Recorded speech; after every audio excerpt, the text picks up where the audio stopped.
Ladies and gentlemen, Hello welcome to and Hero welcome Movie. to the latest edition of the All American. Hey, Hey, what? Josh from the All American Spook Show podcast. Yeah. Wait a minute. Is this Adam from Hero Movie Podcast? Yeah, look, I'm recording a podcast right now, so if you could just, Just what? you know, Stop recording? yeah. Not a chance. Look. I'm sure your podcast is important and all, but this week we're reviewing Dr. Giggles, okay? And so, with that in mind, I'm sorry. What? what? You can't be reviewing Dr. Giggles. We're reviewing Dr. Giggles. Over Bruce's dead body, you will. Well, that can be arranged. Listen, okay, I tell you what, I got an idea. Well, that's a first. Hey, listen, okay. You got your show. You need to get that recorded. I've got our show that we've got to record. What if we combined our shows? No, it's Just stupid enough to work?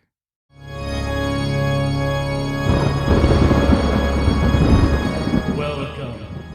Tonight we call together the forces of evil to rise on this spooky, scary season. with our podcast combined. We can release upon this world a spooky season special so frightening that it will be worthy to be called the Super Spooky Special Crossover Edition. We call upon the spirit of George A. Romero and Sylvester Stallone. Give our podcast life!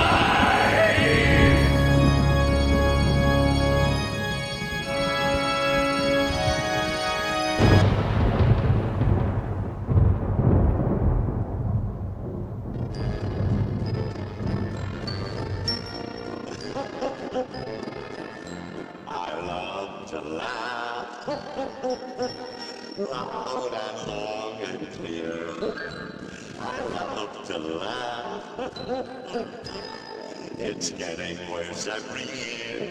Ladies and gentlemen, welcome to Hero Movie Podcast, your greatest source for spooky hero movie discussion in the multiverse. I'm your host, Adam Porters, and I hope you packed a lunch because joining me today, he sees rapists in his hemorrhoid cream all the way from American Spook Show Podcast. Say hello to Josh. Hello. And he doesn't have to give you a squat. Here's Donnie. Nope. And he's back from the dead. He's actually on a podcast. It's Willie. Hey. And he's more like the professor who would roll one with you, Professor Smoke. What's up? And from Hero Movie Podcast, he hopes you've got protection. Sweet Sean Kovacs from the internet. I don't really care, but sure. And of I like course, the raw dog. all brain function has ceased. Bruce Leslie. I'm pretty sure, Sean, that Adam was talking about steel-toed shoes, not whatever you. It could have been anything. I don't know what's going on here. Welcome back, everybody. Your nunchucks for projection, ladies and gentlemen. This is a special amalgamation podcast episode of Hero Movie Podcast and All American Spook Show Podcast, and we have a quite the crazy show for you guys today. Now, just wait a minute. Let me explain what we are from the All American Spook Show Podcast for a second.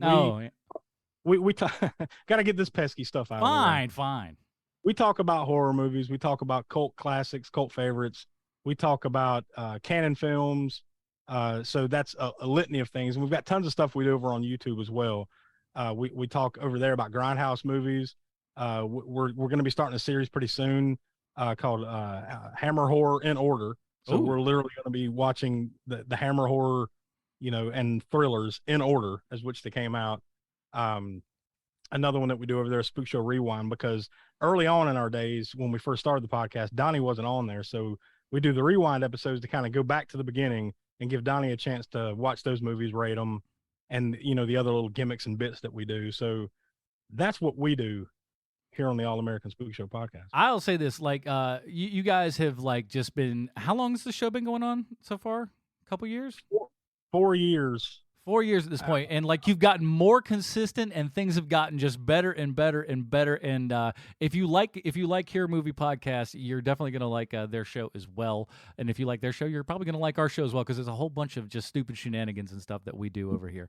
And if you want to be like one of those awesome people that listens to this show, head on over to patreon.com/HMP. Those people get pre-show, post-show, Dinger Zone, all that kind of good stuff. This Dinger Zone episode, we talked all about some horror movies and stuff. That is the spooky, scary season. Did I get that right, Bruce? Super scary season. Super scary season. I swear I wrote it down somewhere, and I think he's just. I understand it's pretty difficult. It's pretty complex. I don't know how Sean caught on so quickly. Actually, he's usually a little quicker than I am on these things, and I'm free to admit that. I'm okay with that. But if you'd like to get all those awesome things, head on over to patreon.com/HMP. That's where we give all those cool stuff away. Or you could head over to patreon.com/AASpookShow, where you get tons of awesome, probably way more cooler stuff over there. Or you go to patreon.com Bruce Leslie and get my anime. Oh my God, I've made a monster. This was all supposed to be fun and games, and it's all turned very horrible. I don't think either of those things offer this one thing that we do, and that's called Crapster Piece Theater over there, where we take the worst of the worst. You go into it established with the fact that it's a crappy movie, and then what we do there is we try to decide what level of crap it is. So we've got it's kind of a 3-tiered Scale. ranking system scale. Yeah, however you want to put it. It's not star ratings or anything like that. It's floater. Well, so that's tolerable. That you enjoyed it. You got through it. The second one is a sinker, where like, all right, well, that was a little messy, but once again, you survived it. And then the worst of the worst is just diarrhea. Well, you call that the splatter. Yeah. Well, and as you were saying previously, you think that the worst movie you guys have ever seen is, what's it called again? Blood Camp? No, Camp Blood. Camp Blood. Might as well have been Blood Camp. Who cares? But here's the thing: Camp Blood and Blood Camp, I promise you, are way different movies. The bottom of the bowl is full of turds. Trust me. Yeah. The top of the bowl is where we've only had one quote unquote good one, and that was when we watched No Holds Barred. So, yeah, all the rest have been pretty bad. And nothing like a little bit of the Hulkster to make things good, I always say. And also check out. I know you guys have a lot of merch and stuff. We have Dirty Baby merch available for you as well, everybody. I don't know if you've seen this, but we got our little baby. He's smoking a cigarette, and we're gonna have some more of that different Dirty Baby art coming on down the line. So link for that is always in the show notes. All right, let's get into it, fellas. Here is the trailer for Dr. Giggles, and I want to tell you just off the top here. It starts a little bit unconventional. I thought surely this couldn't be a trailer, but it is. Hold your horses. Forget the textbooks, the diagrams, the cadavers. This is the real thing. Scalpel. Bigger scalpel. Better. Clean cut through the derma. Suction.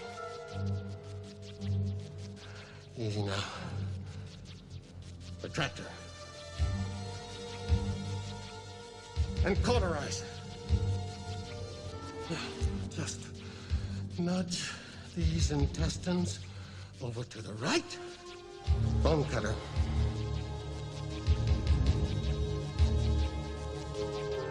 Uh-oh. Nicked a bit of the liver there. Hello, Mr. Pancreas.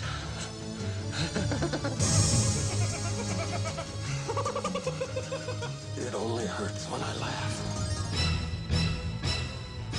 What's happening? Jennifer? You are dead. Don't worry, it's just a routine operation. The doctor will see you now. Alrighty, that was the trailer for Dr. Giggles. Josh, give us a rundown on all the particulars for Dr. Giggles. I don't know if that trailer really helps sell anything. Oh, it sells it all the way. Larry Drake's beautiful giggle populates that trailer. So Beautiful giggle and smile. Come on. Yeah, who could forget? But yeah, this movie was released October 23rd, 1992. So it was actually 30 years ago, on the 23rd. So Ooh. serendipitous. We have a habit of this over on the Spook Show where we just randomly trip on anniversaries and stuff. It happened a number of times. But it was produced by Largo Entertainment, JVC Entertainment, Inc., and Dark Horse Entertainment, and distributed by Universal Pictures. Rated R, total runtime of 1 hour and 35 minutes. On IMDb, it's listed as a comedy / drama / horror in that order. It was filmed in Portland, Oregon, or parts around there, and it went on to a worldwide gross of a massive number of $8.4 million. I couldn't find a budget on this, but it couldn't have been Much more than that. give or take. I doubt this movie made any money at all, really. Such as we do over on the Spook Show. we run through the top 10 box office of that particular weekend of October 23rd. Oh, nice. October 23rd through the 25th, 1992. So I'll run down the top 10. Number 10, Mr. Baseball. Ooh.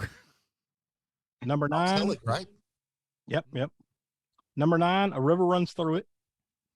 Classic. Number 8, Night and the City.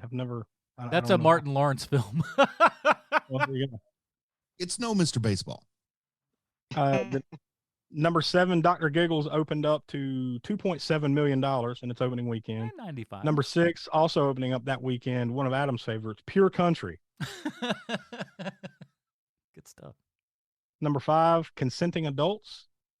That's the story of Professor Smoke's life. Number 4, The Mighty Ducks. Oh yeah, that must have been a couple weeks into the Ducks run. Number 3, Candyman. Oh wow. So it had some stiff horror competition going on that weekend. Number 2, Yeah, so it came out the week before. yeah, that was in the second week, right? Number 2, The Last of the Mohicans, and then number 1, Under Siege. Oh wow. I love it that Steven Seagal put what's his name, Daniel Day-Lewis, in his place on who's the better actor than him. Yeah, that decided it there and forevermore. Imagine if Steven Seagal had been Abraham Lincoln. I'd pay twice as much for that ticket. Hey, I'd pay that for damn sure. A lot more fake karate in that movie. Listen, Mary Todd, we have to talk to the natives. They'll help us defeat the slavers. It's the only Lincoln movie where Wilkes gets karate chopped in the face. I challenge Jefferson Davis to an Aikido death match. But Aikido only.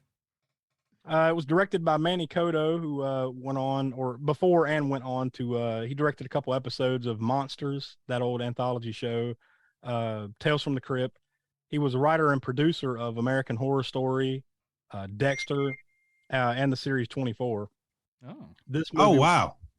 This movie was written by Cotto and Graham Whiffler, who, not much else that I saw worth mentioning that he did. It stars Larry Drake as Dr. Evan Rendell, which is funny that they list him as a doctor, right? Even though he clearly is not a doctor, but whatever. I mean, a doctor's a state of mind. Yeah, clearly. He would best be known for such things as Dark Night of the Scarecrow, a couple episodes of Tales from the Crypt, which one memorable one where he dressed up like Santa and was killing people. I don't know if any of you guys remember that particular episode. I can't think of the name of the episode, but it was one of the early ones, if not like the first. Oh, I think I vaguely remember that. Yeah. Yeah. He was in Darkman and Darkman 2. He was in a ton of episodes of LA Law. There's Lenny. Yeah, where he actually won 2 Emmys for his time on that show. Unfortunately, he passed away on March 17th, 2016 at the age of 66. He had some type of blood cancer or something, so he's no longer with us. But it also stars Holly Marie Combs as Jennifer Campbell.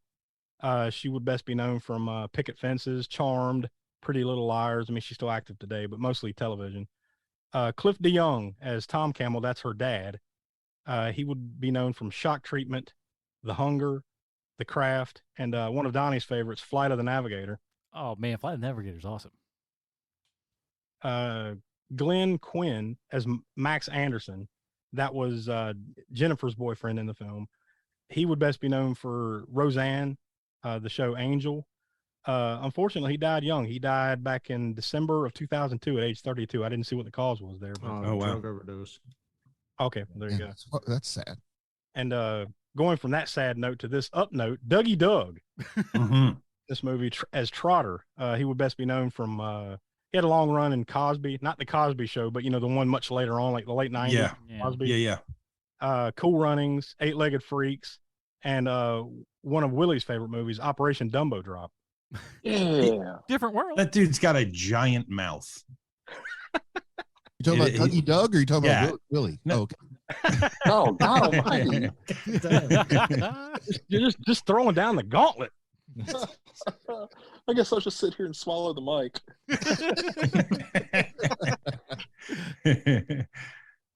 Yeah, but that's, unless you guys had anything else you wanted to point out, that's about all I had. I guess. Now, what year did you say Larry Drake passed? 2016.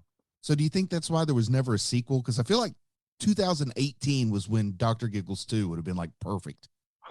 Why? What is making you say that? He's Bruce Because Leslie. like in 2018, I felt like this world could use another dose of giggles. Man, like I look, I know that horror fans tend to like latch onto something like you with things, but like they're like, this movie is not a movie that is beloved. Am I right in thinking that? Like, there's not people who are like massive Dr. Giggles fans, right? Well, it's because it's a I crossover haven't with met any comics. personally. What'd you smoke? I said I haven't met any personally, Right. but I'm sure they're out there, right? I mean, I'm Somewhere. sure there's fans for everything, but I mean, I don't know of another legitimate, high quality slasher like this, where the slasher murderer is a doctor, or at least represents himself as a doctor. And just think how terrifying that is. Like, you're supposed to be able to trust your doctor. And have this guy going around and murdering people is great. Murdering people's great. Dr. Bruce Leslie. Okay. Well, you know what time it is, everybody.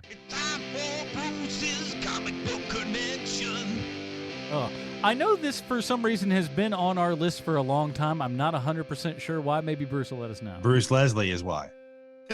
And finally, you wait long enough, good things do come true. Is that what they call it? Is that what this is? And you guys now probably feel silly for not agreeing to watch this sooner, Mr. Keaton and Portress. Yeah. But this year marks the 30th anniversary of the publication of Dr. Giggles' titular comic with Dark Horse.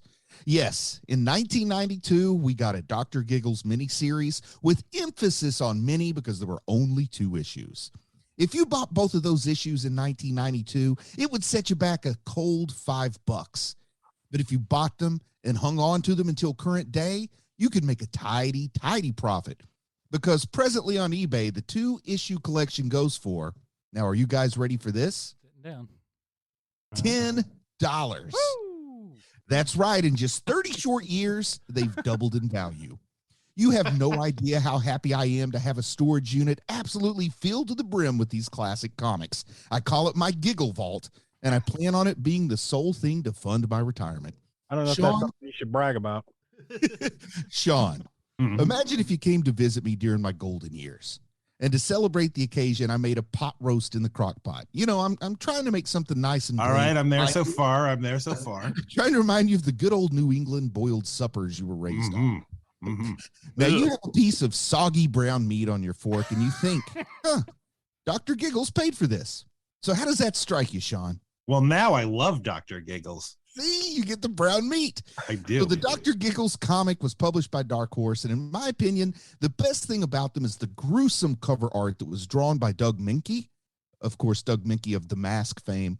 And when I look at the horrific, gory covers and imagine Frederick Wortham rolling over in his grave, well, it kind of makes me happy. And speaking of making me happy, Adam, do you have a list? Well, if that wasn't enough for everybody, let me sell everybody on this Larry Drake vehicle. How many times have I said that on this podcast? Too many is the answer. Because How this, dare you? He is a treasure. It's true. This sucker's got everything. We got corny titles, including a game of blood vessels or animated Baby Bell cheese. Who's to say? Also, I'm pretty sure David Fincher ripped off this opening for Fight Club a couple years later. We got Autopsy in a Suit, bone saws ready, cops that remain too calm, plastic window licking, a roadmap Indiana Jones style, Bernard Herrmann ripoff score, generic rock and roll music, summer break, the place that people do it, Breeders Hill. Ooh, gross. 90s fashion is to die for or to die from. I'm not sure which. We got high school Luke Wilson, a rundown house, sepia tone flashbacks, tire iron wall bashing, apple chopping, catchy song about a killer. A couple of my favorite quotes here. Don't just stand there, start banging. That's one of my favorite ones. As well as, hey girl, you want to wear my mom's lingerie? Oh my God, that is the most creepiest thing horrific in this part. movie. It is the creepiest thing in this movie. We got crotch grabbing, wing tips, pocket watches, underage drinking, police rousing, World Weekly News, house calling, uvula action, up your nose with not a rubber hose. Ancillary characters dropping all the movie's exposition. We got Ferris wheel riding, Dr. Mario cameo. That was pretty fun. We got Jimmy dropping. That's, you know what I'm talking about. Thermometer jam and reverse ice cream. I know it sucks. Inappropriate sax playing. Ooh. Funhouse mirror chase. Mr. Fargus, who sells lingerie in Seinfeld. He's in this episode. Self-surgery, backstabbing, Goldilocks, but with human hearts, and a rebirth scene that makes the whole movie worth it. Oh, and Larry Drake. Who did he have dirt on? I'm not sure. This movie's got everything. First of all, I'm not going to have you besmirching Larry Drake. Larry Drake is literally the only reason to watch this movie. It's actually awesome. true. Yes, he is awesome in this movie, and he is an incredibly my eye is just drawn to him with whatever he's in, whether he's the hilarious bad guy in Darkman, whether he's the mentally disabled person on LA Law, to the point where I can remember, because I was a little kid when that show came on and my parents would watch it every week. I can remember thinking that he was mentally disabled until I think it was Darkman. I saw him and I was like, oh, hey, that guy is he's a fully functioning person. That's crazy. I like to think that you first saw him and thought like, wow, this guy has really grown in a lot of range as an actor, from a special needs guy all the way up. He's stretching. He was pretty good in those final season episodes when he actually became a lawyer, which was crazy. I don't remember that. He became a lawyer at the end of that show. Is that right? He became a Supreme Court justice in the final. Okay, I see. I see. You're having fun now. Come on, it would not be beyond 80s sitcom to do something like that. Like Benson became lieutenant governor. They made a child a doctor. They'll do anything in the 80s. Yeah, so it wouldn't surprise me if there were like the final episodes when he got his law degree somehow. I saw somewhere where, like, I think he said in an interview that he used to have a problem with that because people would talk to him like, you're right, special needs. Didn't understand. Yeah. I want to tell you that you've done a good job. I'm not. Are you stealing from my stand-up act right now? Maybe. I've seen it enough times. I think you just did. I think you literally just did. All right, keep going. Well, he said strangely nobody ever recognized him as Dr. Giggles, which I don't know why that would be the case. I don't know. I have an idea. I just know that I am North Carolina's national treasure. So, oh wait, the two other people that were actually mentioned for Dr. Giggles was Ted Danson and Matt Frewer. Frewer would be great. I think Frewer would be great. Awesome. I don't think Ted Danson's right because there's something like too charming about him. I feel like Ted Danson helps the box office enough that they make a sequel, and then Matt Frewer's in that. It's like Matt Frewer's thing is to come into the direct-to-video sequel. But he's just a cameo as Max Headroom in that one. Who is that guy's agent, and why didn't he fire him long ago? That guy's great, and I don't know why he didn't do more. His career was going really well until that Generation X thing on Fox, and it kind of dropped. You're right, man. It was like, he's in Honey, I Shrunk the Kids, right? Yeah. Like he's he's on a gravy train with biscuit wheels, and then it all falls apart. As will happen if you've ever ridden on an actual gravy train with biscuit wheels. But I want to just say that I had long been lobbying for this movie, but I had never seen it. Oh, wow, really? Yeah, so I long lobbied for it because I wanted to see it, but I'm not going to just sit down and watch Dr. Giggles. Like, you got to have a reason. Based upon I got to make other people suffer. I think we all do that a lot. Like, I'm going to sandbag on this one just to wait for that. Yeah. And I watched it twice this weekend. And one thing I want to comment on is, personally, production value's much higher than I expected. I would put production value here. Once again, we have no clue what the budget was. I'd put it higher than Full Moon, which I was expecting somewhere between Troma and Full Moon, and I'd put it higher than Full Moon. So I am impressed with what they gave us. I think I was at that exact same level where I thought like, oh, this is going to be what this movie is kind of deal, and it far exceeded those expectations. Now, I'm going to play a game here that I'm going to guess how many of them have actually seen this. So here's how I do the math. Donnie's a 50%. That's a coin toss. He might have seen it. He might have not have, right? Willie, no chance he's seen this one. Josh, I'm giving him a 60% chance on this. Smoke, I've got it at a 90% chance. Boys, who has and has not seen this movie? I want to see if I'm good at my game. I think your numbers are probably correct. Smoke, you. Yeah. Oh yeah. Yeah. Yeah. Oh, see, I even handicapped myself at 90. I should have said 100. Yeah, yeah. You should have said like 99.9% or something. Yeah, repeating. A little bit Well, over. I'll put it this way: if it would have been, you would have had some more odds to if you had said, let's say, did I see it when it first came out per se, like either in the theater or on video when it was first released, or just seeing it in general? Because I was in the Navy when this came out, so otherwise I probably would have seen it when it first dropped. But I had to wait a little while. Not screening this movie on the ships, are they? No. Could you You know imagine what being- movie I did see? I did see Under Siege, though not at sea, of course, but on base they played Under Siege. I was thinking like that's a good one to watch on a submarine. What's that? That's a good one to watch on a submarine. Oh yeah. Yep. I would say you Double header of That's really what- Das Boot. the debate with Smoke is usually did he see it opening night or like the Sunday of opening weekend? That's usually. Donnie, what about you? What was the question? Had you seen it before this? Oh yeah. It was probably late 90s, something like that. Yeah, see that's like a new. See, like that's what I like about Donnie. He's like he's a dark horse. Sometimes he's just like sometimes he hasn't seen it, sometimes he's seen it. You never quite really know. But that's ever since you like just this is a little bit of a pat and Donnie on the back time, everybody. Since you got into the show got way better. Like I'm not just you, but like it's the whole show got a lot better, and you guys gelled so much more when Donnie come on. So thanks, Donnie. That's just me wanting to say that for everybody. And just It's a fan. And just so we're totally predictable, Will, you haven't seen this, have you? Never seen it. Boom, but I I tell do you. remember. I do remember seeing the movie box at the video store that I used to work at. It's a good And you box. were able to resist that? Somehow. Just, it's For however many testing. years it's been, almost 30 years. Yeah.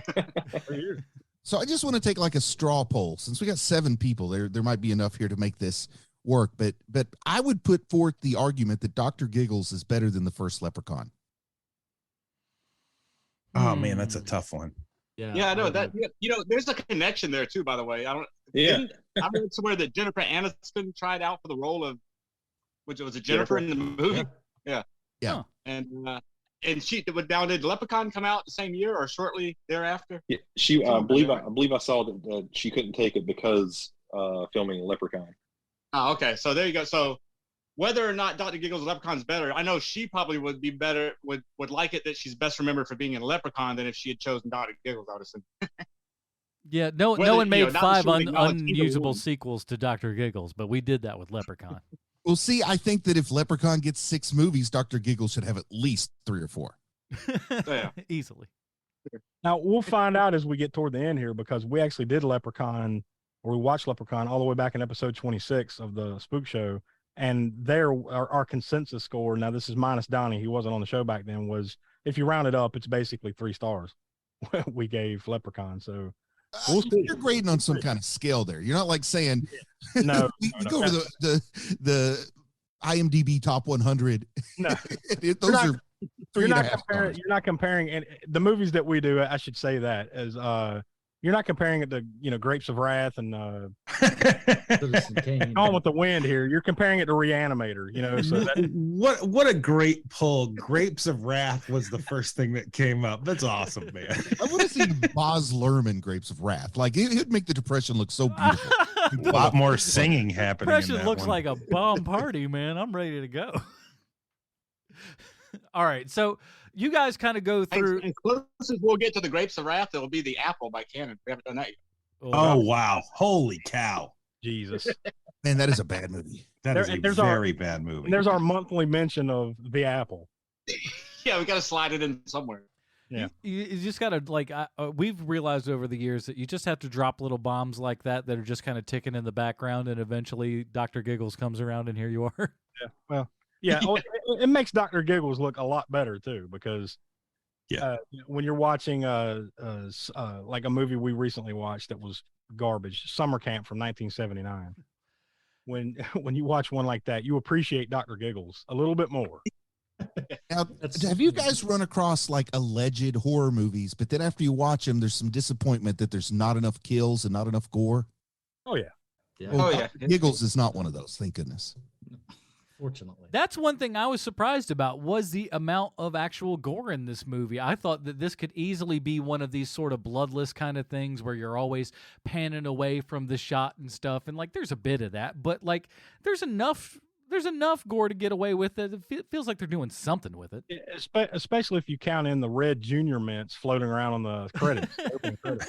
Oh man. I was kind of thinking the other direction a little bit. I mean, it does have that gore in it, but I'm thinking it's a little bit of a product of its era, in that the early 90s was not, MPAA was not kind to horror movies, especially splatter type slasher movies. Yeah, like they kind of gutted them basically. They wouldn't let a lot of stuff pass. So sure, signed that's the Friday the 13th movies from that time period, and the Halloween Part 4 and 5 from that era. Just they gutted those, or they made, well, the MPAA didn't. They did what the MPAA does and handed it back with a not being able to get the R certificate. Then they had to figure out what they could cut or whatever. And I remember reading about this movie that the director said the same thing. The MPAA, they had to gut some of the even more gorier scenes that they had, to where you would see mostly just the aftermath of some of the surgeries and botched surgery. The Dr. Giggles gore factor or whatever was cut down a little bit. I think it would have been worse. I think it would have been worse if they, remember when he shoves that tool up old lady Henderson's nose? Yeah.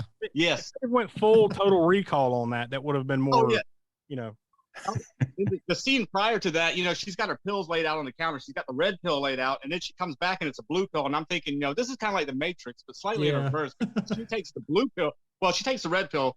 If she had taken that, she could have gone to bed and woke up and been fine, right? But she took the blue pill that Dr. Giggles left there, and then I guess she found out how deep Dr. Giggles' nose probe goes. And he's pretty quick. He's pretty quick for a big dude. I'll give him that. Yeah, it's like Bam Bam Bigelow. Oh man, the pride of Asbury Park. So here's another question I guess I have here on this one for you guys. Do you feel like it gets enough love for the scene? Like I guess, what would you call it, Sean? Like the showcase scene, like when you're making this movie, this is the scene everybody's going to be talking about on their way out through the lobby. The one with the little kid cuts his way out through the belly. I'm not sure what your question is. Can you say that again? I just wanted to get people's take on the scene and like, do you have any ideas on why maybe it's not one of those things that shows up every year on a top 100 scary scenes and stuff like that? Like, I had no idea that scene of the little crazy boy cutting his way out of his dead mom's belly was in it. And that is the scene of the movie. Like, that should move this to cult status. Like, I think that scene alone should be getting more love for this movie, but I hadn't never encountered people talking about it. I don't know what you guys think about that scene, why it may have failed, or if it was a placement issue, or how they could have used it better. Well, I think that the biggest problem this movie has, I mean, just looking at it from a macro view, is that I think it's not cool. Like, there's nothing cool about this movie. You know what I mean? Like, when you bring up Friday the 13th or Halloween or even Freddy, these are movies that people are like kids are like, well, that's cool. Like, that's a cool thing. Like, I even if you're scared of it, you still think it's pretty cool. Yeah, you don't want to dress up like Dr. Giggles for exactly. Halloween. Speak for yourself over there, John. Mommy, I want to dress like Larry Drake for Halloween. Give me Larry Drake's hairline, please. Oh man, you can see me walking around with the old leather doctor's bag that says E. Rendell on it, and whoever would recognize it, they get all my candy. I'd say, okay, you're the winner. Here's all my candy. You know what? Somebody that goes trick or treating, they're just gonna have to have a costume of his laying somewhere around. Whenever they get those wax lips, they just pop those in, and somebody goes, "You're playing Larry Drake, aren't you?" Oh, I love it. I think some of what you were asking, Bruce, about like why this movie maybe doesn't get the love. I think it's because it's so cheesy. Yeah. it's cheesier than even some really cheesy horror movies of the time. All the one-liners. There's Yeah. so Stupid many puns. one-liners. Yeah, There's everything. tons of them. And it gets worse. It seems like it gets worse. Maybe it just starts wearing on you. I don't know, but it seems like the puns, they get Ugh. worse and worse as it goes Ugh. along. And then there's so much cringe type stuff, like what's hot? Put on my mom's lingerie. Oh man. I think that stuff, you're not going to get that anywhere else. You're probably not going to get I any hope other not. movie that has mom's lingerie, which is something you can laugh at with your friends for years, and the creepy little skinny kid cutting his way out of the dead lady's belt. And, Like, and, spend, like and that spending scene- way too much screen time on this dude fishing a condom out of the toilet. And Yes. but it with was the toothbrush. It was comedy. It was also, but he not only mentions mom's lingerie, he mentions mom yet again just before getting busy with his lady. Oh, It's like, my are you Lord. for real? Will you stop mentioning your mother while you're trying to get some, my man? This is insane. Hey, he's gonna make some psychiatrist very rich if he No lives in- kidding. It's just like, well, it all started when I had my girlfriend put on my mom's lingerie while she was out of town that he specifically stole from her. So she was going to bring it on vacation. He stole it so his girlfriend could Oh, my wear it. goodness. It's the best plot in this whole stupid movie. It's like, what's I'm going going to tell on? you a little confession here. When I was a kid, Oh boy. Oh Here we boy. go. Mhm. Strap in. somewhere between 8 and 6 years old, like young. And then I was over at this other kid's house, and I think his dad was like the preacher at the church I had to go to in the summertime. Getting worse. And me and the kid are just like, I don't know, playing with Hot Wheels or something like Dr. Mario. No, definitely not that. But then he's like, hey, I want to show you something. And then he takes me to his parents' bedroom and he goes, look at this. He gets down on his hands and knees, climbs under his mom's bed, and comes out with some Fredericks of Hollywood looking stuff. And he's like really excited to be showing me this. And I kind of had some flashbacks to that with the whole weird thing with this kid. Maybe that kid grew up to be this kid. Yeah. He brought it to the role himself. It's just like, okay, listen, here's what I got. Because, if you're that excited about your mom's lingerie at 6, I can only imagine how you feel about it at 16. You got the thermometer death. Oh, the thermometer death is so great because first of all, I love the idea we live in a world where like there's just one of these long thermometers has got this ultra spike on the end of it, and just like, yeah, we're gonna put that in people's mouths. Let's go right ahead. That sounds like a great plan. You've got the. Well, at least he didn't do it. At least he didn't take the temperature the other way, I guess. Oh, first, Yeah. believe me. Speaking of things that I thought while the movie was going on, that being one of them. The other was I had the best like predictive MST3K moment in the entire thing where he just goes, now it's time to do what a doctor does best. And I out loud said, it's time to golf. And they pan over to golf clubs. It was the most proud moment I've had today. So how did that hacky stereotype ever come to be? That's a know good not question. to You play don't golf. I know golf's awful. I don't like. It's not my thing. Do you even I'm have a awful pair? at it. Do you even have a pair of clubs though? No.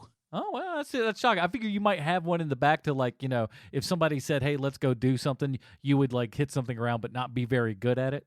I used to have a set of 7 irons, putter, driver, maybe A another set of 7 irons. What are you talking I got about? all seven- 7 irons. What are you talking? Oh my God.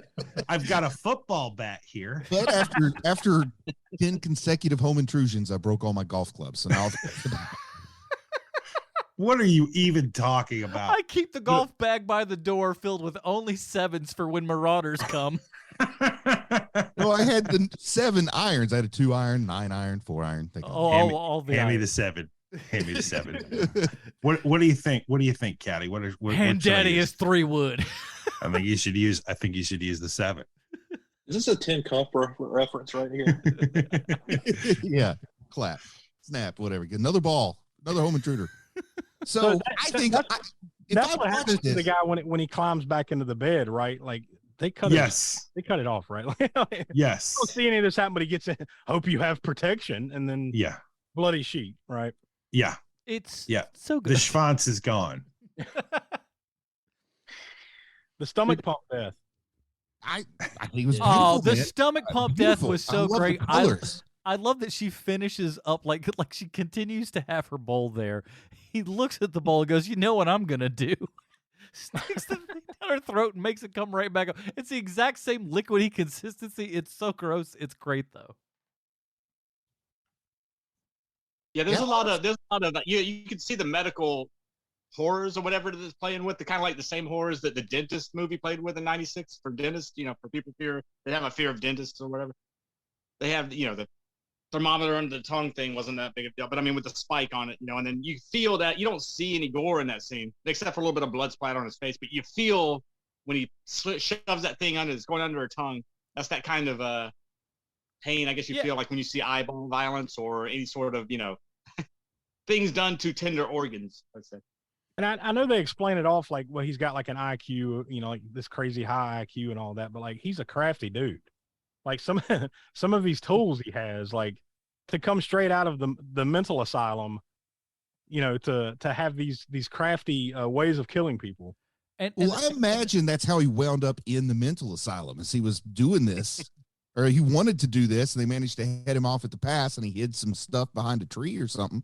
He breaks out, goes, gets his stuff, plays doctor.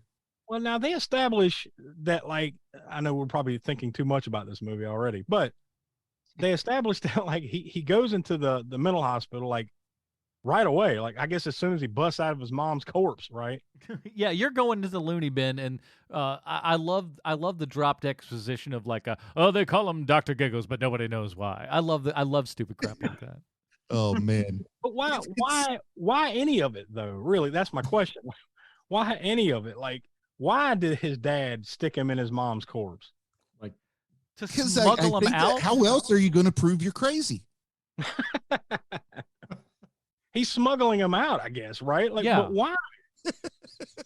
Smuggling him out. He wanted to bury his son with his mom. Maybe the kid saw her in her lingerie once and he crawled in there on his own. Who knows? Yeah, it is kind of like, you could just open up the back door and he'd run right out, right? He could just go wherever. He doesn't have to be inside the corpse of his dead mother. My word. Hack his way out. I mean, you saw what he did on all those teddy bears. Even if they sent him away as a kid, he'd had lots of teddy bear practice. And at one point, he does have a whole bucket full of hearts, and I kind of wondered like what the age was on those hearts for the potential heart transplant. Also, what they came out of besides humans, because the one that he said, "Oh, this is too big." That was like a cow's heart or something. Yeah, I'm hoping there were no actual human hearts in that bucket. That's like the Goldilocks and Three Bears or whatever. Right? Yeah, this one's small. This one's small. Well, they go to the. I love that his doctor's experience too was like just looking at it, like sizing it up by like pushing it toward the chest. Yeah, that's 90% of the job. Oh yeah, just as long as it fits, you're good to go. That's close enough. That blood pressure cuff kill scene didn't go off the way I thought it would. I like first of all, I like the thought of it. It's like it's a neat idea because if you've had that cuff on and stuff, it can get awful tight. Probably not enough to snap your neck and kill you, but I liked how his face got all veinied up here and everything, but like it could have ended really cool and just kind of. I was thinking he was just going to straight up blow the dude's head off with it. I was That'd thinking been amazing. Scanners. I was thinking like Scanners level head exploding. Yeah, that would be awesome. Slightly disappointed with that. No, they had What his I like eyes go best back and went. about- That was the air going out. What I like best about that scene though was just knowing that they had to make that blood pressure cuff. Like somebody paid their electric bill that month because they made an oversized blood pressure cuff for Dr. Giggles. And that gives me joy. You don't think that I don't know. No, they don't make him that big. You can't get him, I don't know, maybe a veterinary. Well, let me tell you something, Bruce. If you go to a cardiologist office, they're big enough. Oh yeah, go ahead. Doc, explain that to me, Adam. I'm just saying, I've seen some big ones that would go around. Not that big. I promise you, not that big. I will put one around my neck. I will show you so good. I will choke It's worth it. myself It's out. worth it. Do it. That's your next TikTok, Adam. Choking myself out with a blood. Why are you here today? Why are you here today, sir? Are you having chest pain? Nope, just to settle a bet. Where's your blood pressure cuffs? The weird thing is I'm doing it in the Walmart. I do feel that it was a missed opportunity though, because that cuff was so huge. Like I'm thinking they're going to put it all the way around his or her. I don't remember whether it was a guy or a girl. This guy. All the way, a guy, all the way around his head, and then but no, it's just around his throat, choke him out. What do you do with 15 cents to rub together? That's what they did. they put a leaky air sound in there and go, that's good. Mm-hmm. They spent some more of the budget on that POV mouth, which was pretty cool. The tongue depressor. There's a reason that's like on the cover of those things, because like it is such a great, cool shot. It's a great prop. I like that there was a full-on underground hospital that they just walled off. I love it too, because that house It's a lot like the TARDIS there, where it's got to be bigger on the inside, because you see the house from the outside that he breaks down the wall. Like you said, it just keeps going way bigger than what the house. If it's all underground, that's an incredible feat of engineering. The But, doctor yeah, is in. Oh, I man. love the ridiculousness like that. I know they built that house specifically for the scene where they could blow it up. Like that house was it wasn't a house they just went in and shot. It was a park in Oregon that they built the exterior of it so they could have it to blow up.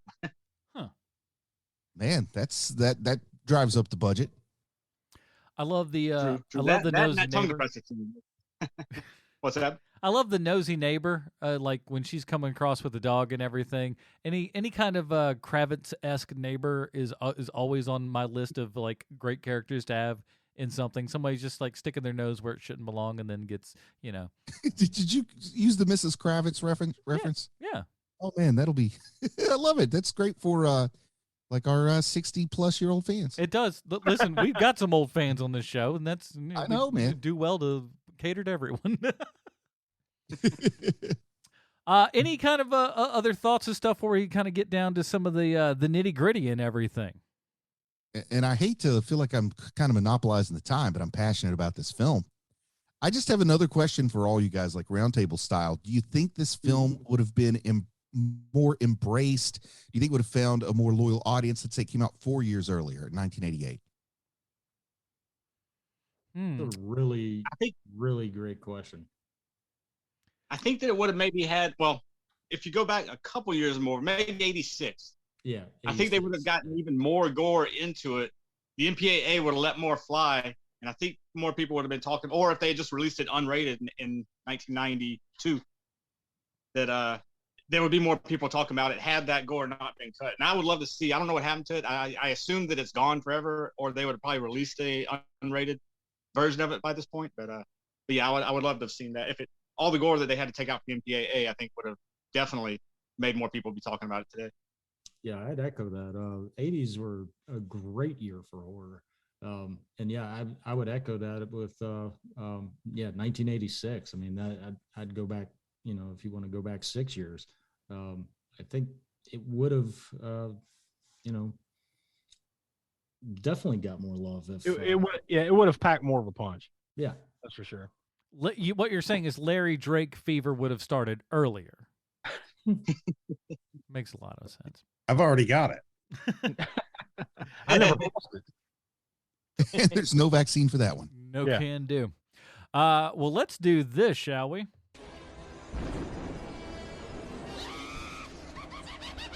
Connections from the crypt.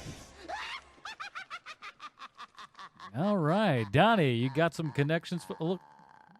There's enough. Yeah, so you guys are or your audience is may kind of be new to us and what we do, but one of the things that we do on our All American Spook Show is we take the current film and we connect it to past Spook Show episodes. It's good because it let everybody kind of in on what you guys have kind of previously done in the past. Give them a reason to go check it out. Yeah. So on the for Dr. Giggles on the cast side, unfortunately, we don't have any connections on the cast side, but the crew side we do. Howard Berger was part of the makeup special effects crew.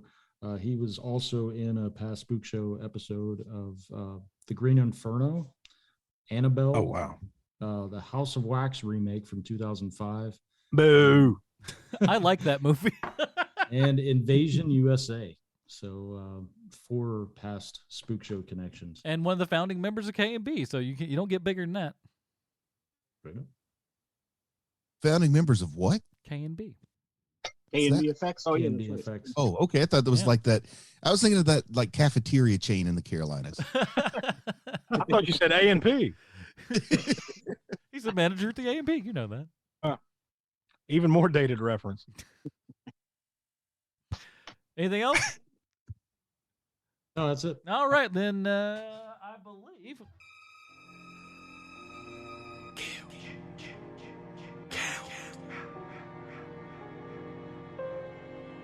All right, so Willie, how many people die in this bad boy?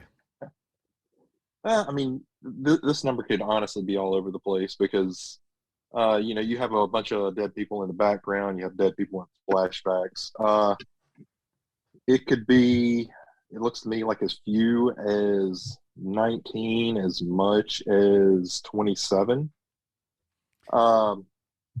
And that's if you want to include the wife dying of heart disease at the beginning of the movie. But we got Dr. Phillips with being cut with the scalpel and heart being removed, the receptionist killed, mental institution employee getting the throat slit with a scalpel. Somebody got injected in the back with a trotter. Got injected in the back through a keyhole. I'm assuming the same thing happened to Lee, his girlfriend. Ellen got the nasal probe. Diane impaled through the mouth with a thermometer. You got Stu with his genitals cut off. Oh, you know. Tamara, stomach ripped apart. Corrine suffocated against a wall. Officer Hank stabbed in the back with a scalpel. Dr. Chamberlain strangled. Let's see, Officer Joe had his back sliced open with a bone saw. Had a couple of medical staff's throat slit. A nurse was pulled away and killed. Anesthesiologist was stabbed. And then Dr. Giggles himself, who was electrocuted. Poor Dr. I love Giggles. how nonchalantly you are with all these horrible deaths sometimes. And they died of asphyxiation or whatever. I'm impressed that you captured. I'm impressed you captured everybody's name. Yeah, because I couldn't tell you, other than the titular character, I couldn't tell you anybody's name in this movie. They're like, there's Giggles in it. There's Giggles involved. All right, now on to the professor. Gore score. Tell them what the gore score is and what we got. Oh yes, and I guess like Donnie was saying too, since this might be new to your listeners as far as how we do things. The gore score is, for those who don't know, based on Chaz Balin, the late horror columnist, horror writer. He came up with a gore score of a 0 to 10 on the splatter scale, so to speak. So that's what the gore score is, and that's my homage to Chaz Balin. So for this movie, as we had mentioned, it's got its moments of splatter in there, but as we also talked about, MPAA kind of forced the creators to gut some of the movie, no pun intended, or pun intended maybe. But what you're left with is still some decent splatter scenes, but something that probably would have gotten a higher rating had, like I said, had it been unrated, or if that unrated footage ever shows up and gets released at some point. I'd love to see that. The one major kill we talked about is probably the goriest would be, and for some reason, like I said, it was the money shot of the movie when we're talking about splatter, was a kid cutting his way out of his mom's corpse. That definitely, I don't know why that one's not talked about more. I forgot about it even. I hadn't seen this movie in a while, and I'd forgotten about that scene until it came up. I'm like, damn, it's pretty damn graphic, especially considering what they had to cut out. I guess that was the one thing they let them keep in there, of the goriest thing they let them keep in. You have the thermometer spike in the tongue, but there wasn't so much gore in that as you just kind of feel the pain of it. Yeah. There was some medical thing, like the very opening shot when he's in the asylum and he's doing the surgery, quote unquote, and then he's got all the mental patients that he had let out were his observers, right? Yeah. So that scene when he's doing that impromptu surgery or whatever it is, there's a little bit of open chest surgery or whatever going on there. So there's a little bit of gore there as well. A lot of it though was aftermath too. Like you see I thought it was pretty funny, the bodies, the corpses, his prior kills that he had set up in the waiting room of his underground basement hospital with all kind of different various chest wounds and things he had done to them. So overall, I think I'm gonna have to land on a 6, I believe. All right, 6. Like I said, if the unrated version ever pops up, it could definitely raise that bar. But I think a 6 is would it put you too much on the spot to ask for an example of a 10, a movie that you'd give a 10? Oh yeah. Yeah, I think what was it on the show? We've done a few on the show that I gave a 10 to. I believe that was it Terrifier gave a 10? Yep, Terrifier, yep. Terrifier. I feel like Would Dead Bloodsucking Alive's got to be Freaks- up there, right? Would Bloodsucking Freaks get a 10? Yeah, but we haven't done that on the show yet, and Josh can attest to this because I know Josh has seen it. That would definitely be a 10. Brain Dead. Also, here's here's another thing too: the breakdown. What's that? Brain Dead. Would Brain Dead be as far as gore goes? Yeah, the Peter Jackson. Yeah. Dead Alive, Brain Dead. Dead Alive, yeah. Yeah. The more recent examples we've had is our Deathgasm from 2015, and the Evil Dead from the original from 1981. Now, Grindhouse Gutter, that new show you talked about, it's a little 12 to 15 minute video series we have on YouTube. That one, I did the first episode we did with Cannibal Holocaust. So that is, if you could give it 20, I would say, 20, 0 out of 10, I'd give it 20. Yeah.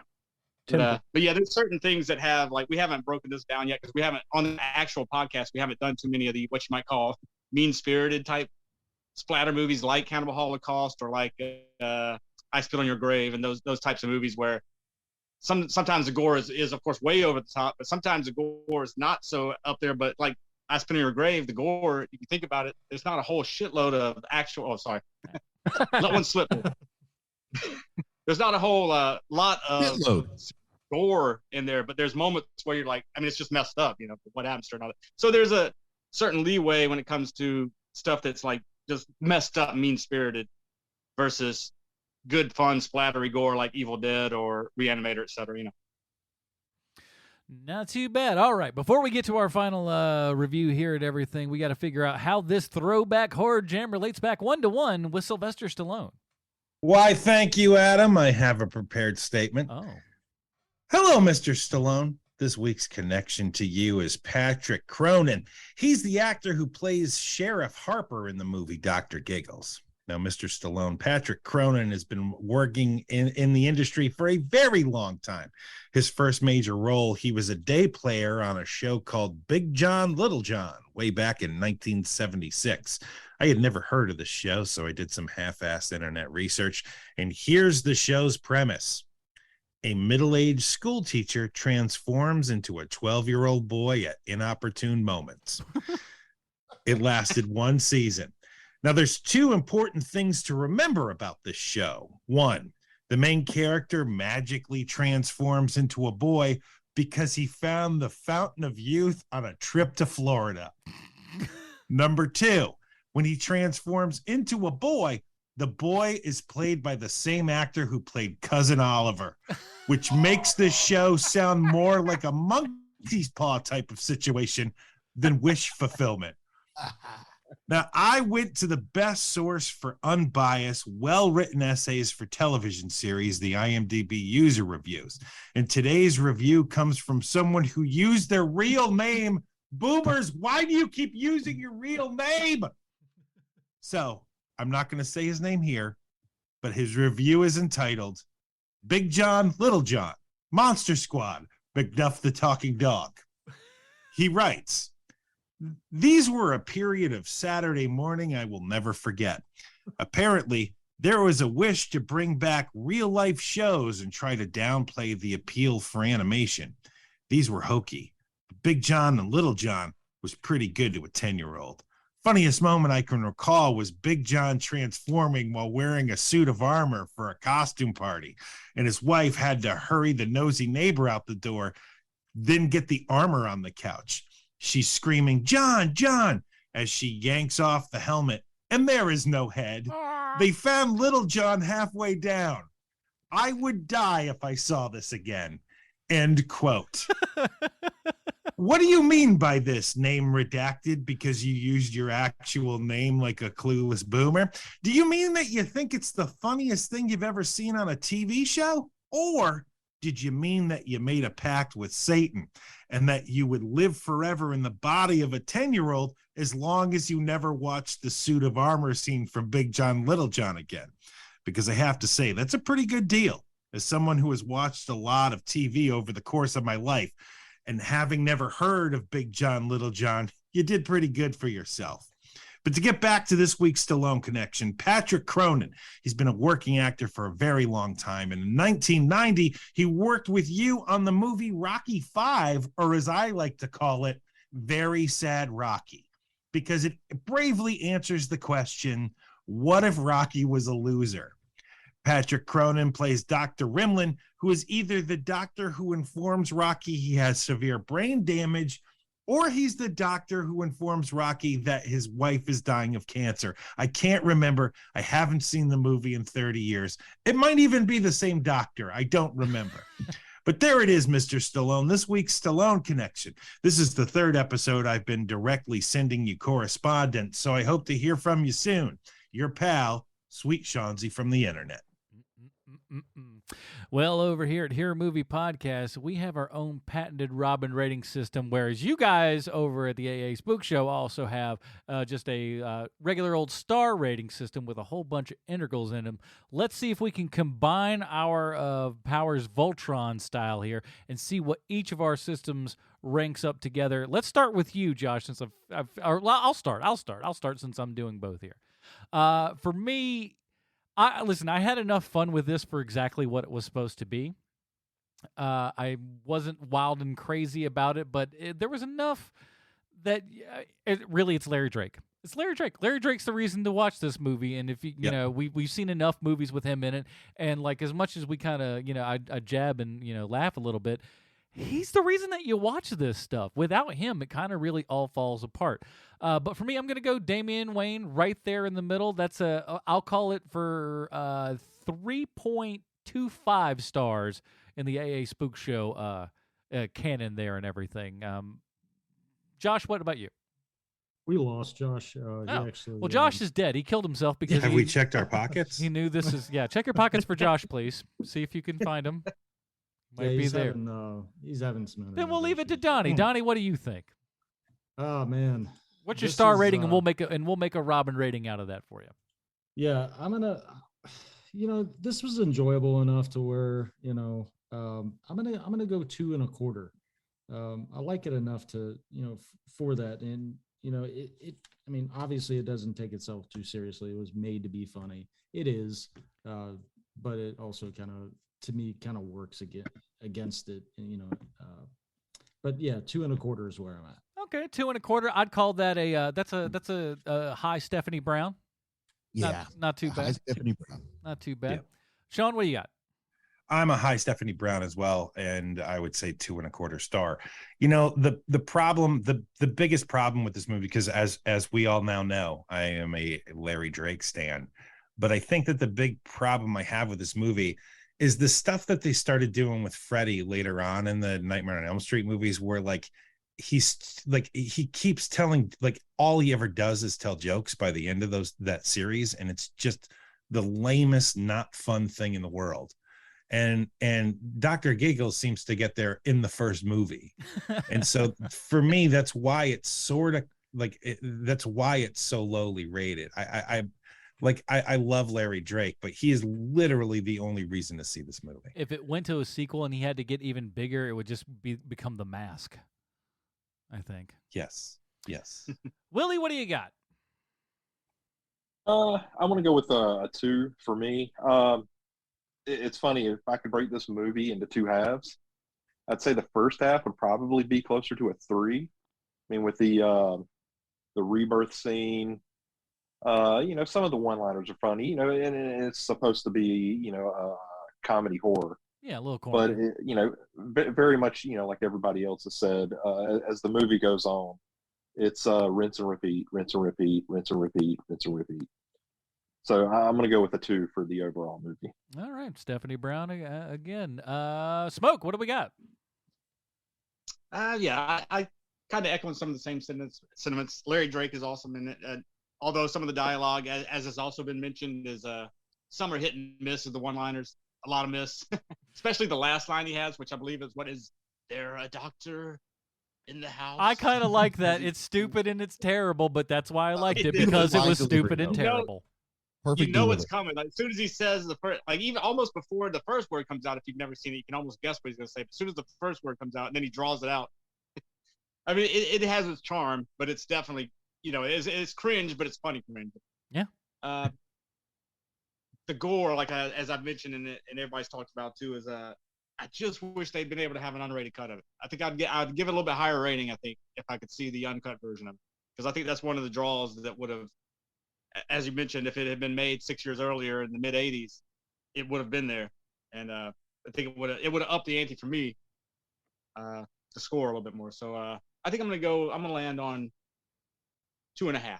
2.5 on our spook show meter. All right, so pretty Stephanie Browns all around here. Not too bad. Now, but how many stars does the spook show use? 5 or 4?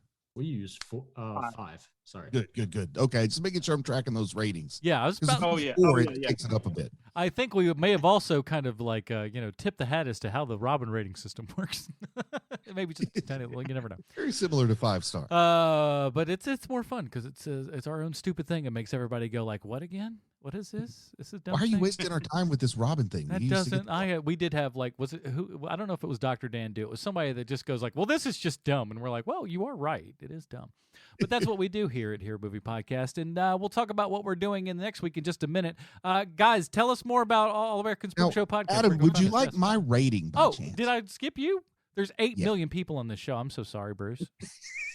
I just didn't know. I mean, it wouldn't surprise me if people are like, "We don't really need Bruce." This felt like a Wayans Brothers, reunion over here. There's 2 billion. Go ahead, Bruce. I'm so sorry. I apologize. Well, I want to be realistic. I mean, I had a lot of fun talking about it and stuff, but I'm going to be realistic. The movie is not perfect, but it's darn close. I'm going to give it a Tim Drake. Honestly, I have no notes for the people who made this movie. I wouldn't change a thing. I think they got it. I think they nailed it.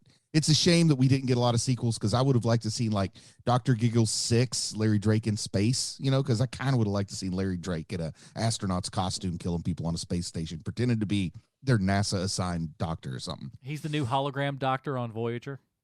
Oh, man, it's just Dr. Drake, and then he kills everybody. I'd watch that. So I would give it a Tim Drake for Larry Drake. Why not? Tim Drake for Larry Drake. And I would give it 3 3/4 stars. Very nice. All right. Now, and I'm going to say Josh will feel the exact same way. That's just a guess, and that's what we're going with. And if he says otherwise, we won't note it anywhere. But he just texted me. He said 5 stars plus Dick Grayson. 5 stars plus Dick Grayson. All right. Well, it's there, folks. It is his favorite movie of 2022 so far. The reason he left is he ran out to get his Larry Drake tattoo. He's got to get another one. Guys, All American Spook Show podcast. What do you guys got coming up soon? Let's see what we got, and I'm not prepared for this. Our head honcho drops off and just goes like, "You got the ball now, sucker, run." Let's see, what episode is this? Well, we release. We release every week at 6 p.m. East. Every Monday at 6 p.m. East. Every week. Shit, I am not prepared for that. Anyways, but the biggest thing is that they can go anywhere. We'll leave all the links for your show notes and everything in our stuff, and we'll give you all of our links and stuff as well. We'll share all of it. What was the episode you were on? I think that'd be a great place for our listeners to go next to check out the feed over there. Which episode of All American Spook Show? Was it Camp Blood? Which one did we do, Donnie? It was the one where it was definitely part of the camp series. It was the one where they went to like Romania or something like that, where all the kids were drinking the water at the end. Smoke. It was Summer Camp, 2015 Summer Camp. Episode 1. You know what? It was Summer Camp 2015. There's too many. They were all, like you said, there's 58 movies called Summer Camp. So, go look up the movie Summer Camp over at the AA Spook Show. That's the one that I'm on. Episode 119. There you go. That is it, everybody. Join us next week when, oh, Lord have mercy, HMP is headed back to the theater and watching Black Adam. Whether we like it or not, it's going to be a thing that we're going to be seeing next week. So we'll stay tuned for all of that good stuff. That is it, everybody. Join HMP next week for Black Adam and all of those guys. For Sweet Sean's and Kovacs from the internet, Bruce, Leslie, Josh, Donnie, Professor Spoke, and even Will. My name is Adam Fortress. Stay super, everybody. Bye, Marty and Evie. Time goes slowly, but carries on. And now the best years have come and gone. You took me by surprise. I didn't realize that you were laughing. What you doing to me? It ain't the way it should be. You took away everything I had. You put the hurt on me.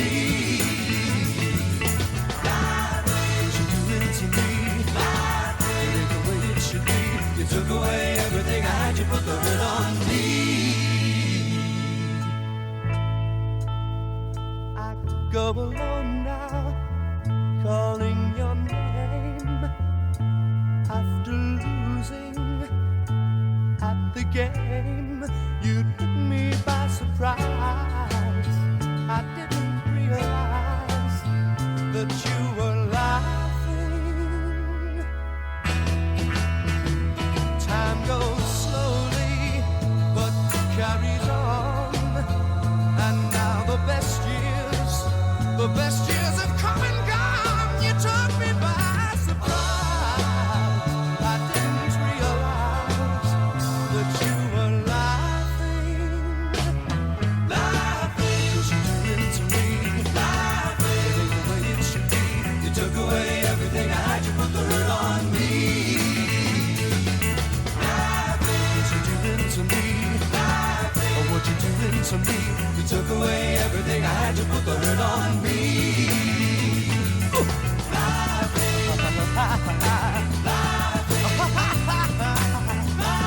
When you're laughing at me, when you're laughing at me, well, what you doing to me, girl?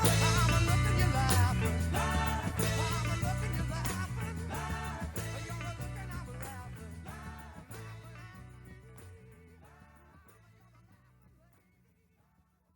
Look, that was fun and all, but it's just too much Stallone for me to keep up with week after week after week. All right, I get it.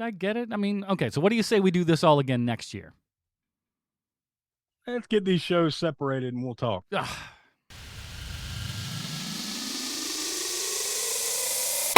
all right, there. Finally separated again. Not a moment too soon. Hey, what's that smell? See ya, sucker.